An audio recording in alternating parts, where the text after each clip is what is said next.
Hello, I am Pradeep Tiwari. आप देख रहे हैं subject metrology and measuring instrument. आज आपका टॉपिक है मैकेनिकल मेजरिंग इंस्ट्रूमेंट का टॉपिक। उसमें पढ़ना है वर्नियर मेथड। इससे प्रीवियस टर्म में आप लोग principle and classification of measuring instrument के बारे में पढ़ रहे थे। तो अगर हम बात करें प्रिंसिपल ऑफ मेजरिंग इंस्ट्रूमेंट की, तो आप लोग medical measuring instrument, optical measuring instrument, electrical measuring instrument, hydraulic measuring instrument and pneumatic measuring instrument, इनके बारे में आप लोगों ने देखा था। अगर हम बात करें इन प्रिंसिपल की, तो ये विभिन्न आवर्धन विधियों के आधार पे मापन यंत्रों को वर्गीकृत किया गया है। तो ये आपका क्या है, आवर्धन विधियों के आधार पे है या मैग्नीफाइंग मेथड के आधार पे है जो ये क्लासिफिकेशन किया गया है। तो अगर हम बात करें मैकेनिकल मेजरिंग इंस्ट्रूमेंट की, जो जिनके बारे में आपको आज पढ़ना है, उसमें आपको पहला है वर्नियर मेथड। अगर हम देखें वर्नियर मेथड में, तो 1631 में एक फ्रांसीसी वैज्ञानिक थे पियर वर्नियर। उन्होंने ही वर्नियर का सिद्धांत प्रतिपादित किया था। उन्होंने इस सिद्धांत के अनुसार कहा कि जब दो ऐसे पैमाने जिनके भागों के मध्य अत्यंत कम अंतर हो, तब उनके मानों के अंतर का मान मापन की शुद्धता बढ़ाने के लिए प्रयोग किया जा सकता है। ये आपका कहलाता है वर्नियर मेथड।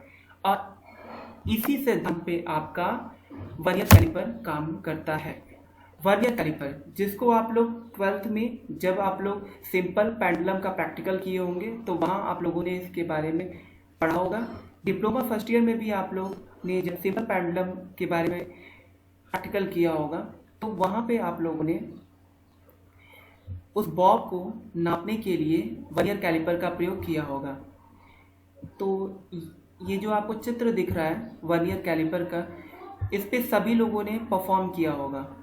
तो बात करें वर्नियर कैलिपर की, तो इसमें स्टील के बने दो स्केल होते हैं। दो स्केल में एक दूसरे पे ये सरक सकते हैं।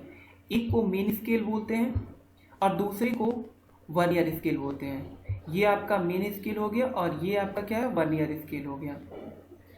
अगर हम बात करें वर्नियर मेथड की में, क्या देखना है हमको वर्नियर कैलिपर के बारे में, तो इसके द्वारा किसी जॉब की आउटसाइड डायमेंशन तथा इनसाइड डायमेंशन दोनों को हम नाप सकते हैं। यहाँ से हम आउटसाइड और यहाँ से हमको इनसाइड डायमेंशन को नापा जा सकता है।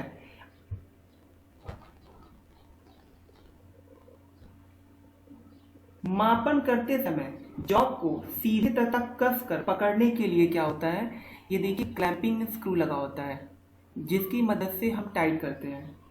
लगातार प्रयोग करते रहने पे वर्नियर के जो जबड़े होते हैं वो क्या होते हैं, घिस जाते हैं। इसलिए वर्नियर हार्ड स्टेनलेस स्टील का बनाया जाता है। और आजकल हम लोग जबड़े जो है वो देखते हैं कि कार्बाइड टिप के भी बने होते हैं, ताकि इनके बीच में घिसाव कम हो। वर्नियर कैलिपर के पीछे वाले भाग की सहायता से जॉब का स्टेप मापन किया जा सकता है। ये आपका हो गया वर्नियर कैलिपर के बारे में। आगे हम लोग देखेंगे मैकेनिकल मेजरिंग इंस्ट्रूमेंट जो हम पढ़ रहे हैं, उसमें आपको दूसरा सिद्धांत जो इसमें देखना है आज के का, वो screw and screw nut method के बारे में देखना है। तो अगर हम बात करें screw and screw nut method की, तो स्क्रू चूड़ी के सिद्धांत के अनुसार जब किसी स्क्रू की पिच के नट में एक चक्कर घुमाया जाता है, तो स्क्रू का कोई भी बिंदु स्क्रू की पिच के बराबर उसकी अक्ष की दिशा में सरल रेखीय दूरी से आगे या पीछे चलता है। आगे या पीछे चलता है, यहाँ पे सॉरी पीछे होगा, चलता है। तो screw and screw nut method होता है। इससे पहले हम थोड़ा और देखेंगे वर्नियर कैलिपर के बारे में। वर्नियर कैलिपर का जो लीस्ट काउंट होता है वो क्या होता है, वर्नियर कैलिपर की अल्पतमांक या लीस्ट काउंट की गणना करने के लिए मेन स्केल, ये आपका मेन स्केल हो गया, के अल्पतमांक में से वर्नियर स्केल के अल्पतमांक को घटाया जाता है। इससे मेरा वर्नियर कैलिपर का अल्पतमांक की गणना की जाती है। आगे हम बात करते हैं इसमें जीरो एरर की। तो वर्नियर कैलिपर के दोनों जबड़ों की सतहों को आपस में स्पर्श कराने पर वर्नियर स्केल, ये वर्नियर स्केल हो गया, का शून्य मेन स्केल के शून्य पर अगर संपाती होता है, कॉन्साइड करता है, यही यदि ऐसा नहीं होता है तो यंत्र में शून्य त्रुटि रह जाती है। शून्य त्रुटि धनात्मक भी हो सकती है और ऋणात्मक भी हो सकती है। जब वर्नियर स्केल का मान, जो आपका ये वर्नियर स्केल दिख रहा है, उसका जब वर्नियर स्केल का शून्य ये मेन स्केल के शून्य के दाहिनी ओर रह जाता है, वर्नियर स्केल का शून्य मेन स्केल के शून्य के दाहिनी ओर रह जाता है तो पॉजिटिव एरर कहलाता है। लेकिन जब वर्नियर स्केल का शून्य मेन स्केल के शून्य के बाईं ओर होता है तो वो नेगेटिव एरर शो करता है।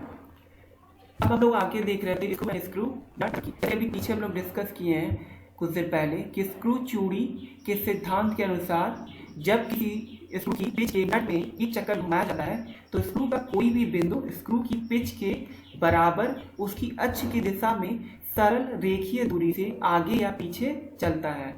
ये आपका होता है screw and screw nut method. इस सिद्धांत पे आपका आउटसाइड माइक्रोमीटर प्रयोग करते हैं मेजरमेंट करने के लिए।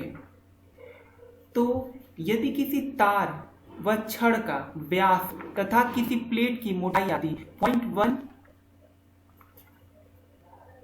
0.001 mm शुद्धता तक मापने के लिए किया जाता है।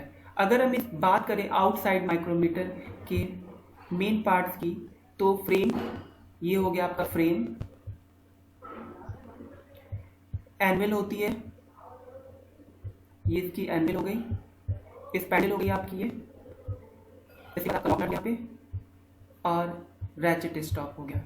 ये आपका हो गया आउटसाइड माइक्रोमीटर। इसका काम होता है कि प्लेट की मोटाई हम नापने के लिए प्रयोग करते हैं। यंत्र का या जो आपको इंस्ट्रूमेंट दिख रहा है, इसका मुख्य भाग ये फ्रेम, ये आयताकार अथवा अर्धवृत्ताकार बना होता है। या तो ये आयताकार होगा या अर्धवृत्ताकार होगा। इसमें स्पैंडल, ये आपकी स्पैंडल हो गई, और थिम्बल इस प्रकार जुड़े होते हैं कि थिम्बल को घुमाने पे स्पैंडल भी घूमता है और थिम्बल के सिरे पर आंतरिक चूड़ियां होती हैं तथा यह नट का कार्य करती हैं। स्पैंडल का पेच, स्पैंडल का जो पेच होता है वाला भाग जिसमें बाह्य चूड़ियां बनी होती हैं उसमें चलता है। जब थिम्बल को घुमाया जाता है तो यह स्पैंडल के साथ, तो वह स्पैंडल के साथ एनवेल की तरफ बढ़ता है अथवा उससे दूर हटती है। स्पैंडल या तो ऐसे करीब जाएगा या तो ऐसे दूर जाएगा। स्लीप पर 1 mm से 0.5 mm के चिन्ह बने होते हैं। थिम्बल के बेवल वाले भाग पे की परिधि समान भागों में बटी रहती है। जिस जॉब की आपको माप लेनी है उससे एनवेल और स्पैंडल के बीच में, इसके और इसके बीच में रखकर स्लीप और थिम्बल के पाठ्यांक ले लिए जाते हैं। ये आपको स्लीप दिख रहा है और ये आपको थिम्बल दिख रहा है, दोनों की रीडिंग ले ली जाती है। यंत्र को लॉक नट द्वारा किसी भी स्थिति में लॉक कर सकते हैं। ये लॉक नट का काम क्या होता है? लॉक करने का काम करता है। और रेस्ट स्टॉप जो आपको यहाँ दिख रहा है की सहायता से स्पैंडल और एनवेल के बीच लगे जॉब, जिसकी भी आपको मेजरिंग करनी है, जॉब उसको कहेंगे, पर अधिक दबाव से बचाया जा सकता है। इससे और अधिक स्पैंडल को घुमाने पे स्पैंडल नहीं बढ़ती है और माप ठीक मिलती है तथा यंत्र को किसी क्षति से बचाया जा सकता है। आज के लिए इतना ही। Thank you.